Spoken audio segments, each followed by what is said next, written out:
Welcome to another installment of the New York Minute Sports Show. Breaking news: an indictment just dropped today, reported by Jeff Passan of ESPN. Clase Ortiz of the Cleveland Guardians. It's been dropped, folks, and this is going to shatter baseball to its core.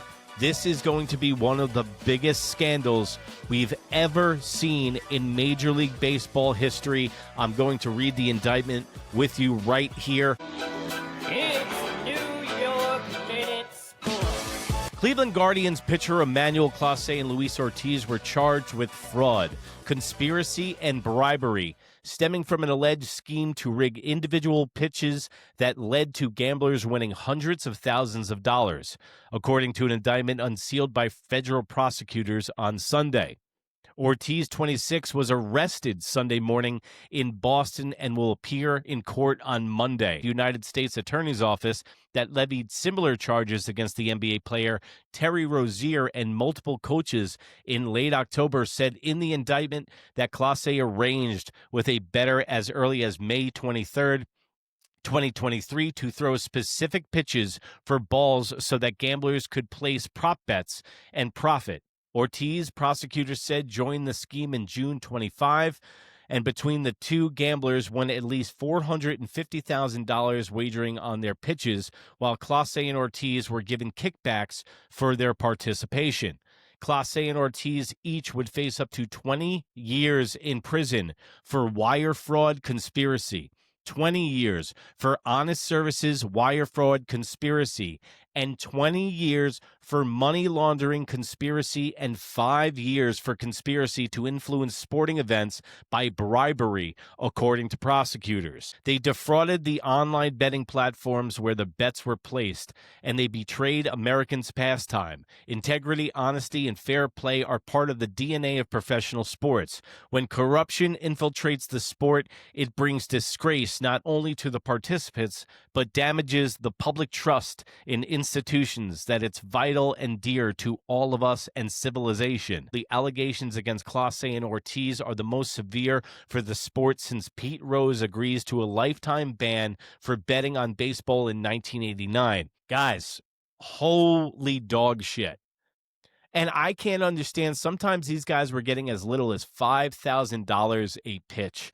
And for $450,000, not only do you throw away a career in Major League Baseball where a guy like Clase was being considered one of the best relievers since Mariano Rivera, and you could make $175 million in your next contract.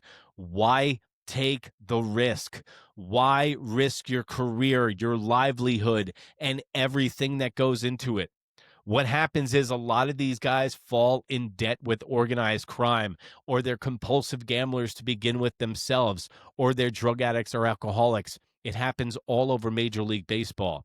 Now, the big problem we have is this is happening all over sports, guys. It's just not baseball. It's just not Pete Rose. And I said this on the special we did with the organized crime mobster that we had talking about this. Now we're seeing it all over the place. It's just not baseball. It was basketball last week. We even had the UFC last week. Look at this list of all indictments from ChatGPT in 25 and 24. Look at this. I'm going to go down the list here. Mixed martial arts, suspicious betting activity flagged. The UFC's integrity partner flagged unusual betting behavior. The fight ended with a first-round finish in the underdog and the FBI. So what happens is they see fluctuations in betting tendencies, in betting habits, and then they flag the MLB, the NBA, or the NFL.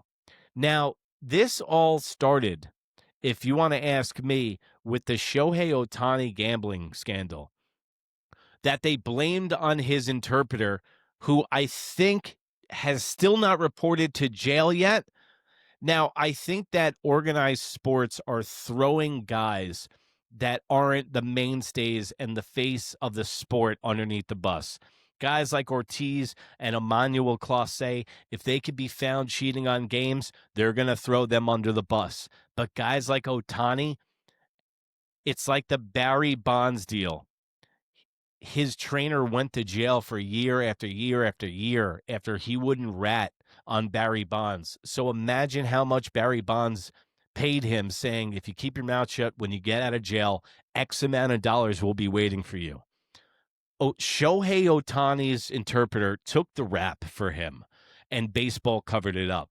Allegedly, because I don't want to be held legally responsible. But baseball covered it up because their face and making them a global sport was at risk, and they covered it up.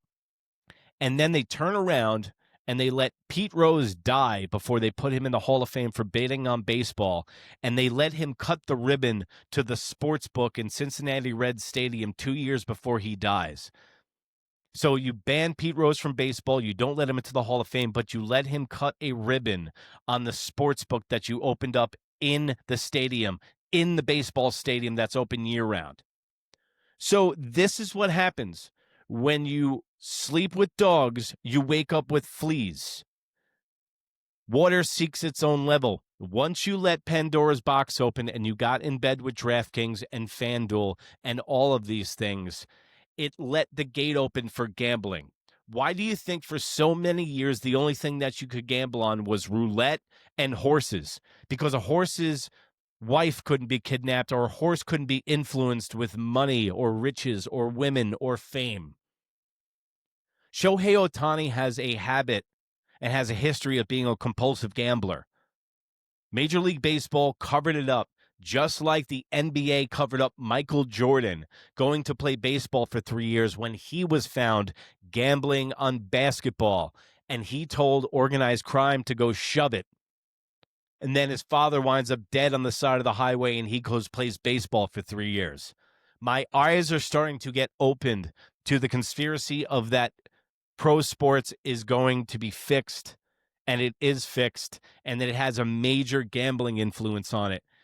Is it just coincidence that we all talk about the script now in football, and that everyone talks about, oh man, the Major League Baseball script writers couldn't have wrote a better 7th game series, and that now, even if it is not true and all these games are above board and all these games are on the up and up, there's still that layer of doubt that lies in your mind now when you're watching a professional sport. Is this really happening? Or can a bunch of guys make a bunch of money off of this?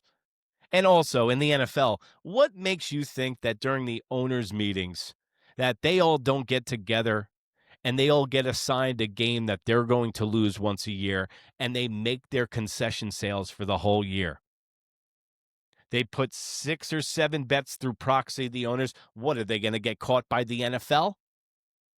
And if you notice on the NFL ticket and in sports entertainment, they changed the fine print on the tickets a while ago. It's the same fine print that you would see on a WWE event. Finals are subject to change and controlled by the WWE. Same thing says it on the NFL now. So this is what we've come to.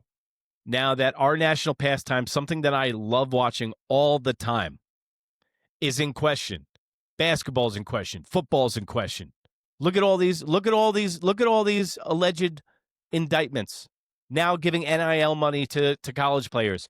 This is the thing. Everybody thought putting this above board and putting daylight on gambling and paying college players was going to cut all of the salacious shit, all of the cheating out, all of the infallible humans out. And no, it's only made it worse.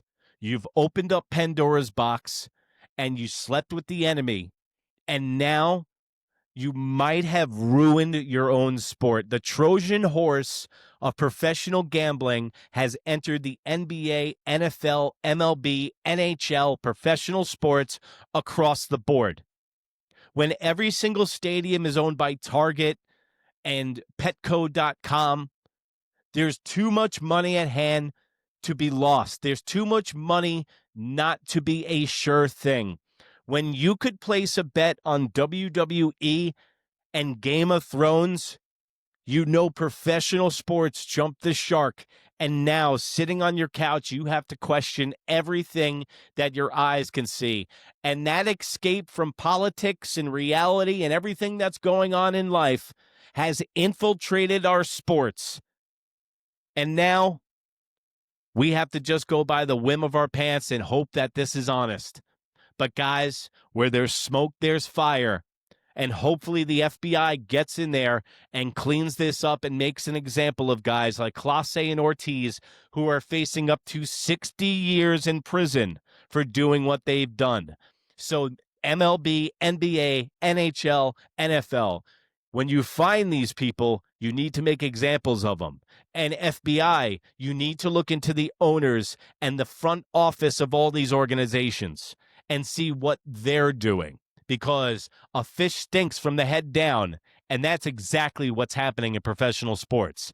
Now go over to New York Minute, that's NEWYRKMIN on Instagram. Go over to New York Minute right here on YouTube. Don't forget to like, don't forget to subscribe. Tomorrow, we're going to have our New York Sports Talk. We're going to be covering Jets, Knicks, the cheating scandal, and the baseball offseason moves for the Mets and Yankees with Mike from Pudgy Boy Sports. And remember, it's New York Minute Sports. It's New York Sports for New York Nuts. Don't forget to like, don't forget to subscribe, and remember, if you can't be good, be bad, baby. Bye.